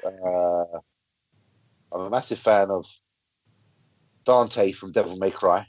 He's a cool fucker. I don't know if any of you played Devil May Cry. No. So Dante is a half demon, half human. His father was the leader of. Basically, his father was a demon king who reputed against the demons who were evil and actually stood up for mankind. married a woman and had kids and basically fought off evil and blocked hell from taking over Earth. And so he's really cool. He's fucking amazing. So Dante. So that's my good pick. And then my bad pick is going to be probably Sephiroth from Final Fantasy VII because he's a cunt. I like how quick that one ended. That's why. You don't have to elaborate at all. But cunt pretty much sums it up. He summons a meteor to destroy Earth while he's on it and kill everybody. So is he plan on leaving before it hits, or is he going to hang out and die with it? It's very magical. He actually plans on it hitting the Earth, causing a massive amount of damage that he would absorb all of the energy and become a god. So you can understand why. Yeah. I love this. I understand why you love games because I love that shit too. I just feel like I don't have time. It's because he doesn't have time. He's out riding his bike for 2 hours at 40 years old. He doesn't have time. You're so good at that, though.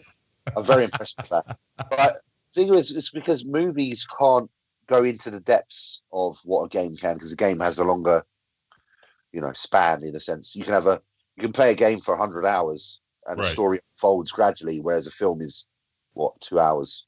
Yeah. So you get more invested in the game. Plus, you're behind the controller, so you feel somewhat part of. Yeah, you're in it. You're the course of the person's journey is, you're partly it. Right.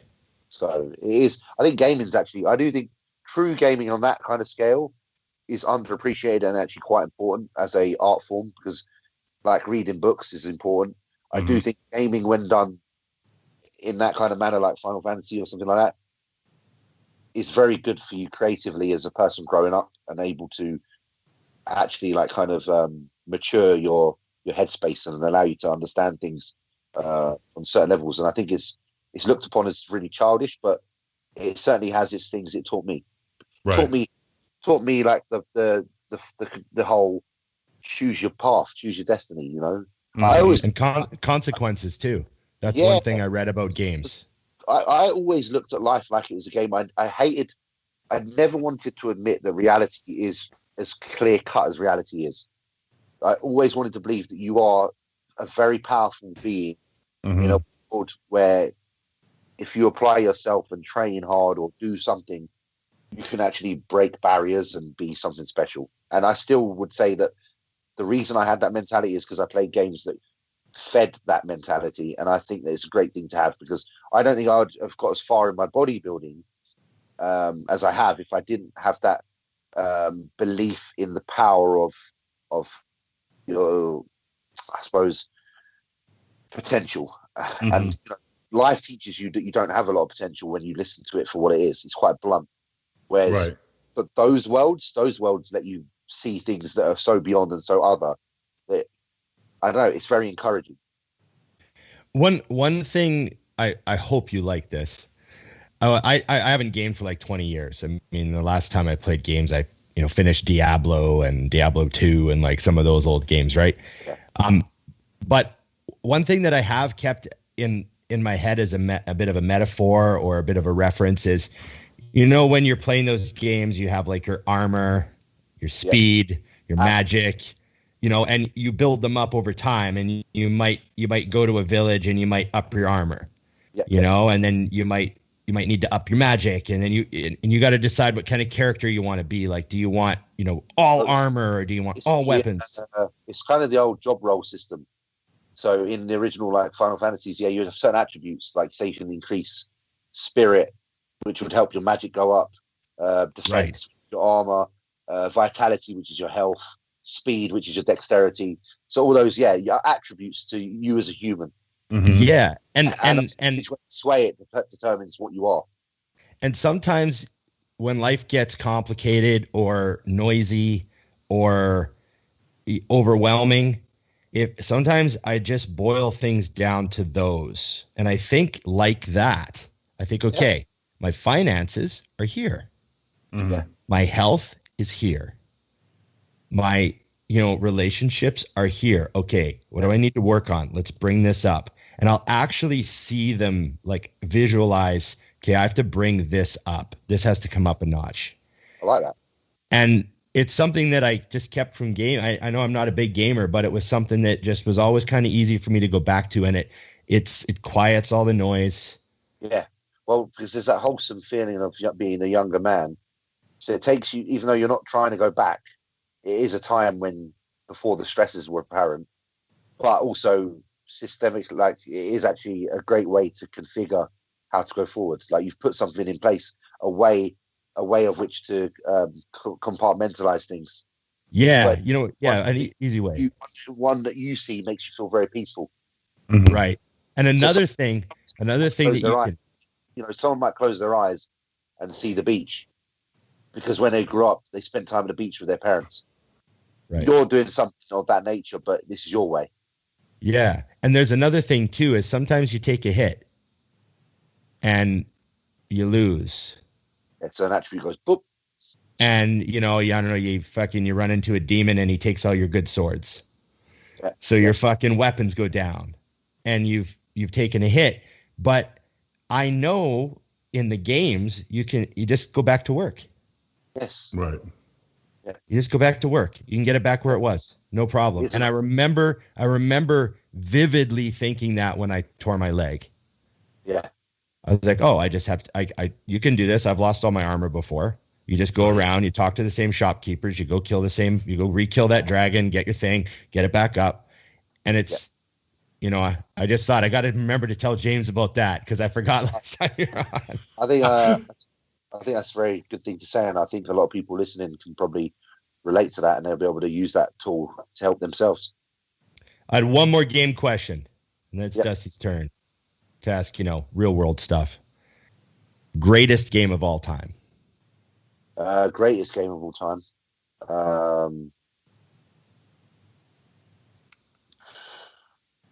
That's hard. Damn. Shit, son.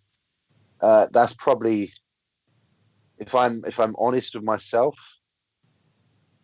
something that like really gave on every level, and it's got to be. I think it's got to be Final Fantasy VII. Okay. Fuck. Just because that was a trendsetter on everything that came after. And even if they did improve on it, nothing that came after would have been there if it wasn't for that. Right. The original Final Fantasy VII is probably my greatest game of all time. Fuck. Okay. Dusty's turn. All right, let me see here. Any laughs before the question? No, I'm more prepared for the fact you want to shift into all these straight bodybuilding questions. Okay, these are quick ones, James. Do you do your meat and potato movements in the beginning of a workout typically, or the end, like rack dead squats, hacks? They're spread out. Honestly, it's not like there's always something at the beginning, but then I do my pulls off the floor at the end, pretty much. Mm-hmm. So there's no like. The workout's hard throughout. There's always meat and potatoes throughout. What's your plan for the marketing in the off season? A lot of people really got into the way you're doing your YouTube now. Are you going to keep everyone along for the ride with the changes in the diet and all that stuff again? Yeah, absolutely. And I'm also going to get stupidly strong and do some big lifts. I've got a couple of numbers in my head that I fancy achieving that I'm going to get done. So, right. Certain amount of squat weight, a certain amount of bench, and a certain amount of deadlift, definitely. For what rep ranges are we talking about with that? We'll see. We'll see what I can get away with. Does Patrick talk about raising rep ranges to be safer or any of that things because your poundages are yeah. Patrick won't want me doing any 1 rep maxes, but I might be able to sneak in a few little doubles. Oh, I thought you were going to say 5s. Because what I'll do is, like, let's say I do a double. That double will be before I do my set, and I'll say that was my potentiation set to activate the muscle for the set that's going to be a little bit lighter. But then I took weight off. So I did the heaviest one so that I was activated for the one that's going to be it's activation reps. Slightly lighter, and I'll do reps with. I remember that's when you pulled 800 for 2, I think it was. I think Luke was going to train with you that day or something like that, and didn't end up. And he saw your shit on Instagram and was like, "What the fuck?" And no, he used to tell me off. He hated it. He's like, stop being silly. But, But it seems to work for you. Well, and I just like to do that every now and then because, again, it's like I say, once I get out of my system, then I find it a lot easier then to go into what I need to do for a show. Right. So. When you come off of a show like you're doing now and with the lockdowns, is your intention to not train at all, or what are you going to do? Train, but like me and Patrick have just agreed that it's literally like I'm not going to failure on anything. Mm-hmm. I don't care if the weight's 60% of what I normally use. I'll just get some good contractions and just keep a bit of blood flush around. If I don't train that day, so be it. Doesn't matter. There's no rush. Right. I remember like with Luke would take like 2-3 weeks off minimum, but I don't really take time off because I still like to go to the gym because for me, I find training is a great way to obviously keep the metabolism in a good spot. Mm-hmm. And obviously I'm going to enjoy some food. So I think it's a good way to kind of counter some of the damage that can be done. If you just sit and eat. So, for me, training right now is to facilitate my appetite. Right. No, I actually completely understand that. That's like how you look at life. You're like, I do that. A tweak would be cardio. Most people don't do any cardio in the off season. I find if I don't do some, my training suffers because my breathing suffers. Yeah, because shit. Listen, I'll do 20 minutes cardio all through the year, and that makes my breakfast taste fantastic. It keeps my appetite good. It keeps training better. Mm-hmm. And again, it allows you just to keep a little bit more food in the body. So I'd rather do things that allow me to eat a bit more. Right. Agreed. Have you ever done anything like that where when your metabolism is hot, or I should say slowing from being in a longer off season, where you're like, okay, I'm not really that hungry. I'll just go hit a 15-minute walk outside. Yeah, definitely. And then eat. Yeah, definitely. I think that's a great thing to do. I think anyone who feels that way should do that. Just up that a little bit. Are there any foods that you and Patrick decided to eliminate or focus on and that you weren't using before? Was there any real changes there? I'm really lucky. I don't have any intolerances to anything, so we're pretty much have everything. We pulled bread from the diet when we got closer, but then that's back in now. More fruits back in now. He likes diversity in food, so we have a lot of different foods, different meats, different fish. There's nothing in particular that we had to avoid. We still had whey protein, up to the show pretty much. So no, there's nothing really like, we can't have that. I haven't had to ever report any food types that have given me issues. So yeah, all right, yeah. Fortunately, one. I actually had a question. Ask James how many pieces of toast a day he's eating right now. Right now it's like 3 in the evening. I actually have it before bed. It's with my last meal before bed is actually whole grain toast and salmon. Right. So I would have toast, but I do really like cream of rice. So my breakfast has cream of rice in it, and I've got chocolate flavored one from Jordan that I use mixed with my normal one. So I mix some of Jordan's one, put some of that one in there, and it makes the consistency really nice. And I get to have strawberries with it. So my breakfast is really nice, and it's filling. So cream of rice or toast, they're my 2 favorite carbs, of course. Cream of rice and toast. It's bodybuilder breakfast, eh? Bodybuilders can eat breakfast all day long. Absolutely. Oh, absolutely. This talk's making me hungry, man. It's been hours. I know. I am going to order something. I'm just thinking of what to get. I love it. Well, that'll be the rule then. When you log off, you got to at least post in your story what you ordered after this. It's either going to be KFC or McDonald's. I think KFC was good. Oh, that does sound like a nice victory. They don't have a lot of those where I live, so it's a commitment. It's out of my 4-mile radius that I don't like to leave. So you have to get out and get it. Shit. It's like a big fucking decision. I'm like, that's like 5 miles. Yeah, I've got one. I got one less than a mile away, so it'll deliver literally in like 15 minutes. Oh, see, it's probably better for me because I would be a fat fucking ass. Dusty needs a perfect environment to not get fat. Yeah, exactly. I need a perfect environment for everything. I kind of do as well, but hey. That's fair. I mean, remember, the only question I had to ask was when you were getting back to breakfast, so. Yeah. Here's one. Here's one. What's the worst habit that you've ever broke and quit? I've never really had any bad habits. The only habit I had that was bad, but I can't do it now, is because I've got no hair. So when I had hair, I used to pick it. I used to do this all the time. And then I made myself like bald in a spot. But then now I'm obviously fucking bald, so I can't do it. So Were you like, when you be like reading or thinking, you'd like find yourself? Yeah, I'll do that, and then I'll do this in my mouth, like a monkey. I was gonna say, man, I'm so glad that you're the palest white man, so I can go after this here. Yeah, I would always do it, and like anyone who was around me, like, you're doing it again. I'd be like, what?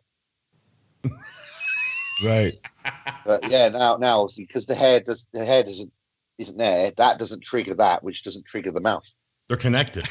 Who knew? Yeah. He broke the cycle. Who knew? The cycle is broken. The cycle was broken because he pulled all of his hair out. He I has think none left. That had nothing to do with DHT conversion. That was purely monkey pulling. Yeah, this is not Masteron. This is me. I love your master on the head. Here's one. No, I might have missed something. I don't know if I just didn't read it or if, but the question is, what is going through your head during your posing routine? Was it emotional with no music? What happened there? I chose to do no music because I wanted to do 2-minute silence for Luke. I missed that. I did not know you did that. I didn't say it to anyone. That was my way of just honoring him, really. I just wanted to just have a moment where people could just remember the point of the show was a tribute to Luke, and that's why I tried to hit a couple of his poses. Oh yeah, that was it, really. It's funny. I saw all the pics, but I didn't see a video of your routine, so I just didn't know that you did that. Yeah, that's just my way. I just thought, you know what? That's what we do when like soldiers have fallen or people that we care about. And I just thought that's just a very simple and easy way for me to do it and just be a bit tasteful. Was there an announcement or did you just come out to silence? No, I just came out to silence. I just asked them, just please play no music today. That's nice. It. They were cool. They were like, yeah, it's fine. So I was like, cool. So I think they got the gist of it. They knew why. I think I just kind of. Right. So you didn't make a big deal about it, or you just did it? No, I didn't make a deal. Didn't tell them. It's literally just did it, and I think anyone with people understood. They just knew. Right. Oh yeah. Yeah, it'd be hard to miss if you understand those types of things. I mean, it's true. It's amazing how powerful silence can be. I love that shit. I'm upset that I, for some reason, missed that. I have to, you know what I mean? Yeah. I just didn't see anyone mention it. You know now. Yeah, no, I'll go back and find it now. That's awesome. You'd be the first pro ever to post no music? I don't know if that's the case, but usually it's unintentional, isn't it? Usually it's because the DJ fucks up. I posted someone else's music before. Yeah, it's happened to all of us. All the great people. Of course. Come out to some disco music. So, all right, I'll do my best. That'll work. yeah, exactly. Awesome. Go ahead, Dusty. No, I mean, basically, we've kind of covered the majority of what I had here. I just think for us, it's more exciting to see what's next. That's my obsession. I have a few good ones I was saving. Fire them off, dude. Time's a clicking here. You're like 2 hours deep. Fire. I was saving Some this of us are one. still bodybuilding and eating. Oh, it's not. Is there a perfect foot? Describe it. It'd have to be probably slightly tanned. Yeah, sun kissed. Yeah, a little bit of vein. It'd have to have like a nice, because that's be a relatively lean foot. So it's slightly athletic, evidence of athleticism, but not skinny to the point where there's all the tendons. Right, malnourished. He doesn't like my feet. Toes not good for childbearing. Toes will be all in order of height, so they need to gradually get taller. Can the second toe be longer than the big toe? No, I don't think so. Not for the perfect foot. It could still be a nice foot, but it wouldn't be the perfect foot. And has to have a nice arch. Right. Not collapsed. Can't have a collapsed arch. Right. No flat. Do you have to see their footprint in the stand in order to tell if there's an adequate arch? Not if he's holding their foot. No, because I'm going to hold. I've got the foot line in my face. You're just holding it. Yeah. I got it. My face is the sand, Rod. Is there an ankle to foot size ratio that you're looking at? a relatively small ankle was nice. But they have to have a nice kind of almost diamond. The ankles have to have some detail. They have to be quite bony. Right. Wow. Right. Yeah, I could go into this. I could really go into this. Now, what about the nails? What about the nails? What do they do with the pet situation? The nails need to be slightly longer than natural. And to be fair, they could be painted, or they could just be absolutely pristine and maybe even with white tips. For a little French pedicure, I guess. Yeah. And that would be good. So they don't have to have fake nails as long as they're taken care of. I wouldn't want fake. I just want really looked after.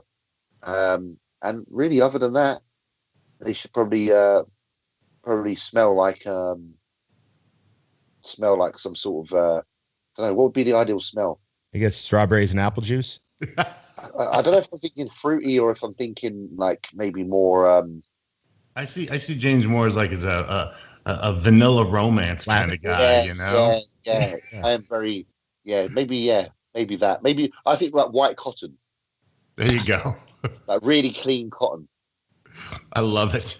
He's got a woman whose foot smells like Gain laundry detergent. This is it. Like it has to smell like Dove soap. There you go. Now I understand what you're looking for. Yeah. Can there be some like evidence of wear and tear on the bottom? Like, can they have like calluses from running? They have to be really sanded down. I think they need to be really sanded down and smooth. They need to use a pummel stone. Daily. Yeah. Daily pummel stone usage. No cracked heels. Hydrated. Good news. I can walk around with my feet out anytime. James don't give a shit about them. Cracked heels, mess. Are you? What level of bad foot offends you? Like, if I'm not offended by any, I'm just telling you what I would like. It's not perfect. You asked for a perfect foot, Ron. Right. Yeah, exactly. I just didn't know if you would judge us on our feet. I don't know how severe it has to be. For sure, he judges us anyways. He's allowed to. I can judge. We'll. I'm pretty sure. The thing is, a man's foot and a woman's foot are very different. I don't find a man's foot like the attractive like I do like a woman's foot. No, but do you hold it to a standard? Like you look at the guy and go, "Oh, that fucking guy." Really. I'm like, his life must be. No, because I look at guys like we use our hands and feet to do stuff. We geezers work hard. I don't mind us getting a bit rough. Right. For women, kind of like you're meant to. I don't know. I look at them like you're beautiful beings that are meant to be protected and delicate. Right. So everything needs to be pristine because you're a goddess. I love it. I love how you rolled that out. I'm glad I saved that one to the end, Dusty.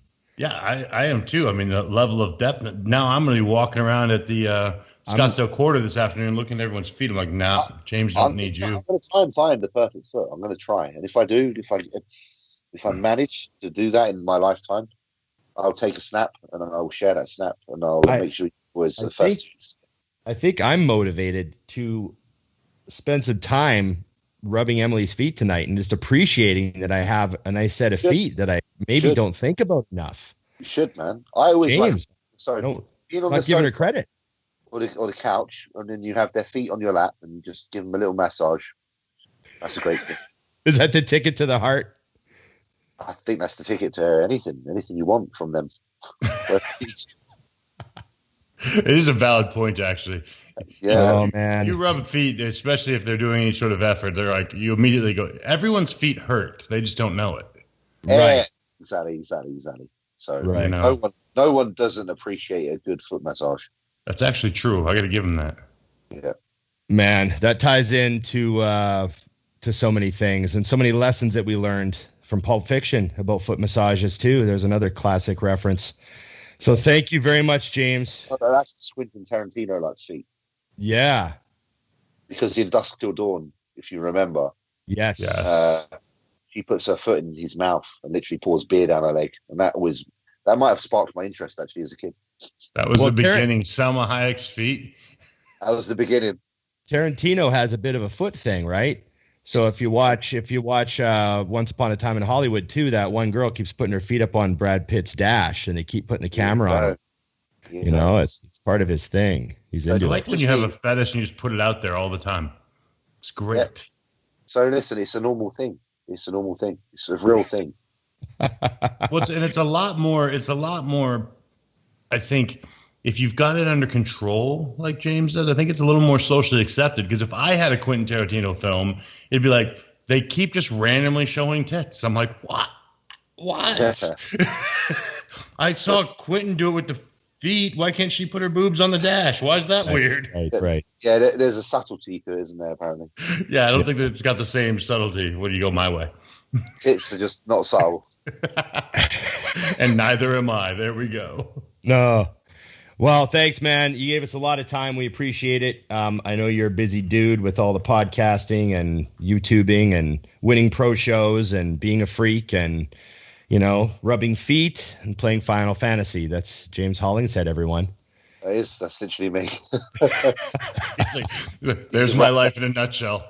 Yeah, man. And on that note, I'm probably going to get back onto Final Fantasy. Well, thanks, man. And, like I said, you're our first repeat guest. So, we're very thankful to have you. And the first episode, everyone just fucking loved what you had to say. And I'm sure you won't disappoint this time at all.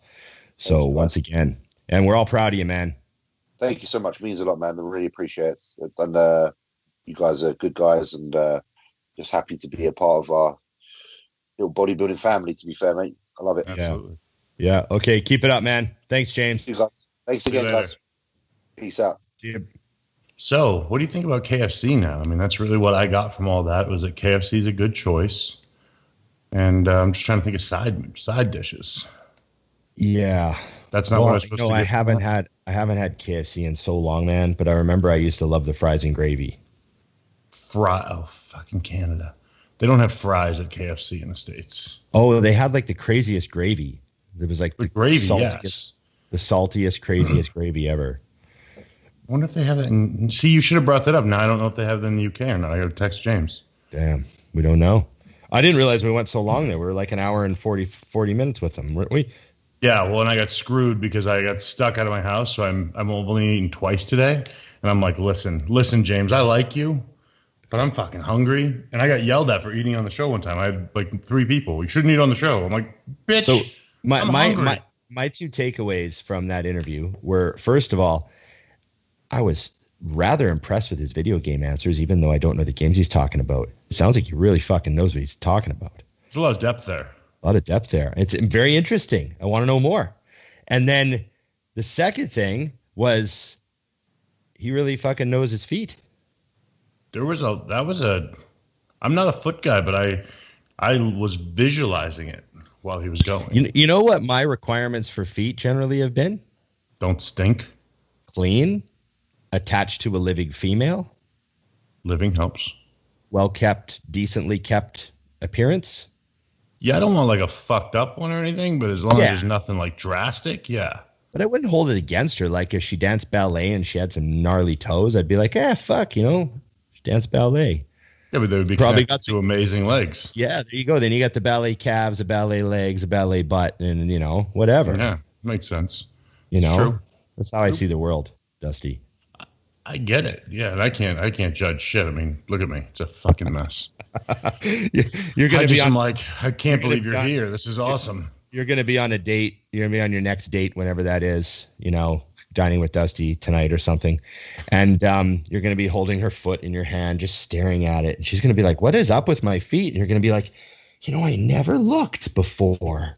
There's a lot going on down here." I think I might start reviewing them for James. I'll just send them to him for reviews. Like a full breakdown, and I'll have a Hollingshead reviews feet section on my YouTube. It'll be huge. You could definitely have it. I feel good about it. Okay, buddy. What do we tell the people? Like, share, subscribe, comment, bell, and a lot of courtesy comments is always helpful. It makes me feel good. Bring up the things that we say, like too much. Is my thing. Yeah, and then I've had several people go, I wonder how long Ron's going to keep his mouth open for. I love that shit, though, because it would fuck with someone else. For me, I already know. Because, sometimes someone's given an answer, and I'm just like, huh. But I'll sit there for 5 minutes, like, just listening. I dig that. See, and I don't know that about you because I'm so focused on your story that I'm not really paying attention. Yeah, yeah. So these people know. I love that people do that though, because that's humorous to me. Like I hope that sometime I'll get caught in something I didn't know, because all of mine I'm like, oh, these have been terrible things for me my whole life. I laugh when I'm uncomfortable, so I laugh a lot. Let me ask you this before we go. I know you're starving. Yes, I am. What's the hardest thing about doing this podcast? Seriously, what's the most difficult thing? Like, there anything that every once in a while you're like, I hate this part. This part's weird. No, I think truthfully, is now that it's rolling so well, I actually have started to put thought into what we could do to make it better. In the beginning, I enjoyed just the fact that, just like the majority of life, I just wing it. But now I'm looking back and I'm thinking, like Hollingshead, you have a 2-hour time period with someone who I think brings so much to the table beyond being a freak. And I always just hope that we can encompass with our guidance of the show and our questions enough of who they are, because I kind of feel like that's our responsibility. Like, these people that we bring on, we don't bring on people we don't already know are awesome. It's our job to bring that out. And sometimes I'm like, we'll get done and I'll think of something. I'm like, shit. Yeah. That was important. And if we don't ever get him on again, will they know that about him? You know what I mean? Because we do have every guest has something about them. I'll be honest, we have a lot of people that either we haven't gotten on, or there's some people that I just don't care because they don't have any depth to me. So someone like James, I do feel like a responsibility. So when we're done, I find myself thinking and going, oh shit, I forgot about that. Yeah, I know what you mean. I think the hardest thing about this podcast for me is, I'm usually not at a loss for words, right? Like, I'm, a talker, I'm a pretty social person. I usually find a way to ask the question, but every once in a while there'll be something, maybe you'll be asking a question or they'll be answering a previous question.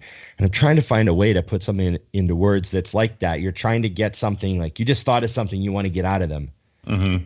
Because you're like, oh shit, maybe no one's asked this before. But sometimes it's hard to word things the way you know what I mean? Yeah. And then the second thing that's hard about the podcast is sometimes there's just like, sometimes we're talking and they don't hear the question because there's a freeze on the software or something. And then there's like, maybe they didn't hear it right. Like, there's been a handful of times where I've asked a question and the guest has answered something that wasn't the question I asked because there was a few words they might have not heard. Right. Like, maybe they heard a garbled, and they start answering something else. I'm like, oh, we're off. Oh, I missed. And it's, so there's the odd, sort of, like you said, we're driving the show. Right. We're trying to get the interesting stuff out of them, and sometimes you think you missed something, or you're like, oh, fuck, we didn't go back to that question I missed. And what's good though is at the end, I have found that helps with that is we stumble upon things when we're nowhere near them, and then it just kind of goes. And we're fortunate enough, the guests we have on are all pretty well spoken. Yeah. So when they get into a groove, I've definitely found, and this, when we first started, my biggest fear was talking too much. I want to get out of the guest's way, but also get information, understand them. So it's a tricky line, but if they get rolling like James, I could step back and just walk away, and he's got it under control. He's got such a clear vision of, in my opinion, life that when we hang up with a lot of these guys, I get done and I'm like, I actually feel like either I am better or I have something to focus on to become better because I talk to these guys. You know what I mean? Yeah. Like I heard Rogan talk about this once, and obviously he's kind of like the pinnacle of what goes on with any sort of podcasting. And he said that, he tries to let the guests talk as much as possible, but it is a conversation. Yes. So you do have to talk, and you just want to make sure, and Rogan said this is the most difficult part for him, was to make sure you talk enough that you give them something to work with. Yeah, because if not, they're like, why am I You can't just leave them hanging out to dry. You can't just ask 3-word questions or Yeah. You have to talk enough with them that they relax and they feel like they're having a conversation, but you have to talk less or little enough that they talk like 80% of the time. Yeah. This is not about you. They listen to you every week. Yeah. So you're trying to have a conversation with someone and you're trying to intentionally hold back and give them the floor, but without them feeling like they notice it, I guess is the magic spot. Because when you feel like you have the floor, it's a lot different of a conversation than when you feel like you're just chatting with your buddies. Right. So well, you're trying to too, don't you find when I'm trying to lead someone to give me their answer without telling them what their answer is supposed to be. You know what I'm saying? Yeah. Because you do get a lot of that, not even intentionally, but when you ask someone a question, you got to keep, like you said, focused enough that they know what you want, but not so driven home that they're like, oh, you want me to say this? Yeah. It's a tricky line. So we're working on it, and that's why I think a lot of times I'll catch myself and I'm like, shut up. Right. Let him answer. Yeah. And then there's sometimes too, like sometimes there'll be I'll make a note. I'll be like, fuck, I think I talked too long, or I'll do something that annoys me because I annoy myself more than anyone else could possibly be annoyed by me. So I'll do a bunch of stuff that irritates me. Right. And then I'll think, oh, fuck, that's going to sound so stupid, or that's going to be dumb or whatever. And then when I'll watch the episode back, because I try to watch them all just one time through just to see how they went. Most of the time, those like weird spots that I'm worried about, most of the time they're just a blink. They're either just a blink, like they're insignificant, They come and go, it's not a big deal. And I'll like even look at the comments to see if anyone noticed that weird moment.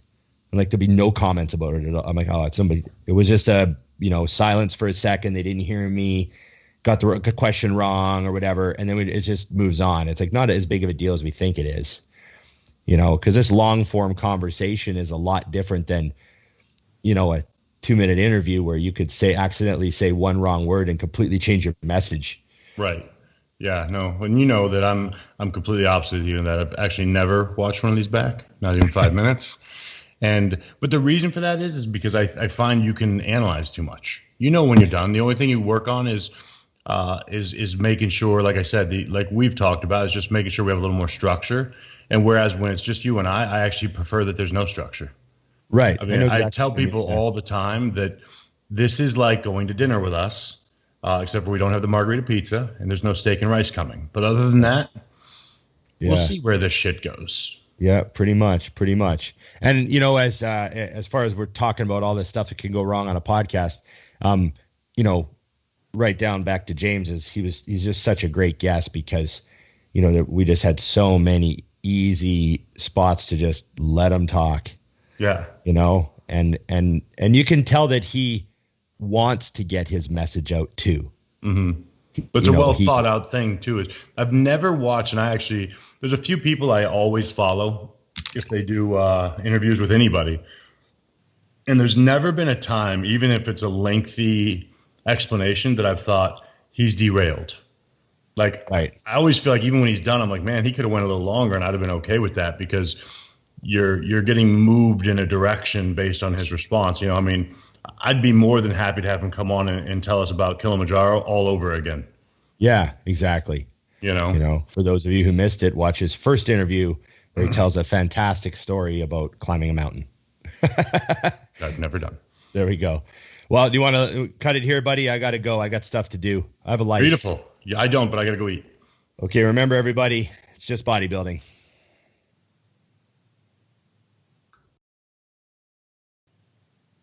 He literally has stuff to do. He didn't even say goodbye to you. Just fuck off. Leave this part. Oh, he's calling on another Skype. Yeah, he's I'll answer on the other computer here. Let's talk shit to him from this one. Hold on a minute. I didn't mean to hang up on you. No, it's too late. Hold on a second. I'm gonna now. Dusty. Here we go. This is Inception. Oh shit! God, there's so much happening right now. I've got Dusty over here on one computer, Ron on another computer. I don't even know what to think at the moment. That's because we got hung up on by Ron. He was done with us. He just fucking hung up. We're getting ready to wrap this episode. This is hilarious.